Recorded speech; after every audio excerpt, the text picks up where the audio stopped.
მოგესალმებით. ცრუს თავში ისეთი ბანძიტყუილებიც გადის, რომლის ჩვენებას დაჟე ცრუს თავსაც კი უტყდება, ესეთი კალამბური. არადა უნდა აჩვენონ, ამიტომ ამ სიცრუეებს, ბანძიტრუეებს 12 საათიან კურირურში კადრს სინქრონის პონჩი გააკეთებენ და მერე მთავარ გამოშვებაში არც კი აჭაჭანებენ ხოლმე. ერთ-ერთი ასეთი ბანძიტყუილი სიყალბის გენერალ ლეიტენანტმა თამარ ბაღაშვილმა წარმოგიდგინა 12 საათიან კურირურში. რასაც ახლა ნახავთ, იმდან დიდი ფეიკია, რომ თლიანად უნდა ნახოთ. კიდე კალამბური თქვი, აი. ვაშინგტონში ომეგა ჯგუფის დამფუძნებელი ქართულ-ამერიკული ურთიერთობის განვითარებაში შეტანილი წვლილისთვის დააჯილდოვეს. ზაზა ოქუაშვილს ჯერ კონგრესის მიღებათა დარბაზში მადლობა გადაუხადეს, შემდეგ კი ბეიკერ მაკენზის ინსტიტუტში ჯილდო გადასცეს. ომეგა ჯგუფის დამფუძნებელი ქვეყნის ერთ-ერთი მსხვილი ინვესტორია, მისი შემოყვანილია ქართულ ბაზარზე მსოფლიოში ცნობილი ავტობრენდები. ბოლო რამდენიმე თვეა ის საქართველოში აღარ ჩამოსულა, ეს მას შემდეგ მოხდა, რაც ხელისუფლებამ ოქუაშვილზე ზეწოლა დაიწყო. ის ერთ-ერთია იმ ქართულ ბიზნესმენებს შორის, რომელმაც ბიძინა ივანიშვილი და მისი ხელისუფლება ბიზნესის რეკეტში დაადანაშაულა.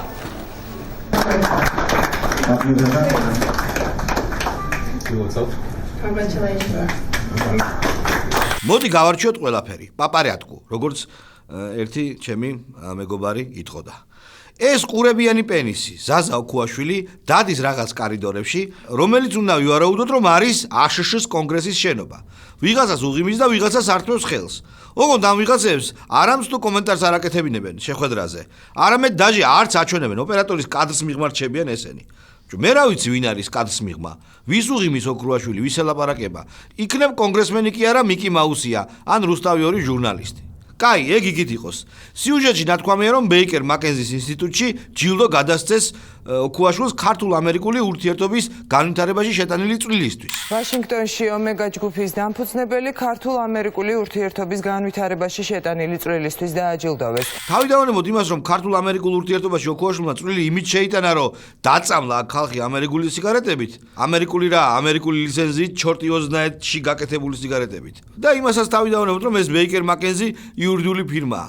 პირდაპირ ვიკითხოთ, რანაირად უნდა აჯილდოვებდეს ვინმეს ქართულ-ამერიკული ურთიერთობის განვითარებისთვის ეს ბეიკერ მაკენზი, რომელიც არის იურიდიული ფირმა. რანაირად. და ახლა ყველაზე მთავარი, ერთი შეხედეთ, რა პრიზს გადასცემენ ოქუაშვილს ვაშინგტონში. ქართულად დაწერია სახეები. რა შუაში აქ ბეიკერ მაკენზი, მაიკლ ჯექსონი და ბექსტრიტ ბოისი.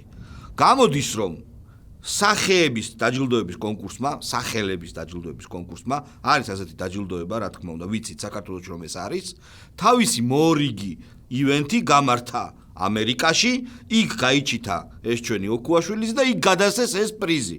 არც მაკენზის, არც სხვა რაიმე ავტორიტეტულ ამერიკულ ორგანიზაციას ამ პრიზის გადაცემაში არანაირი მონაწილეობა არ აქვს. ქართულმა ორგანიზაციამ გადასცა ქართველ ბიზნესმენს ოქუაშვილს აი ეს პრიზი. და რუსთავი ორი ისე ხატავს. რაღაც გაურკვეველ ვიდეოებს ისე იღებს, რაღაც შენობაში რომ დადის ეს ოქუაშვილი ამ დაცვის წევრებს, ამ შენობების ხელებს რო ართმევს და რაღაცებს რო ჩალიჯობს, ისეთ სიტუაციას გვიხატავს, რომ იქ ძალიან მაგარი ტიპია, ამერიკული ორგანიზაციები გადასცემენ პრიზებს და საერთოდ ტრიუმფს უწყობენ. თვითონ არ გეტყევათ რუსთავი ორო ასეთი ბანძიტყუილები? ინფუზორიას ტვინის მქონე ოქუაშვილისგან რისი გამოძერწვა გინდათ? მაგედან მხოლოდ ერთი რამე შეიძლება გამოიძერწოს, რომელიც უკვე ხანია გამოძერწილია. მაგრამ არ ეშვებით, ძერწეთ და თალეთ და იყავით,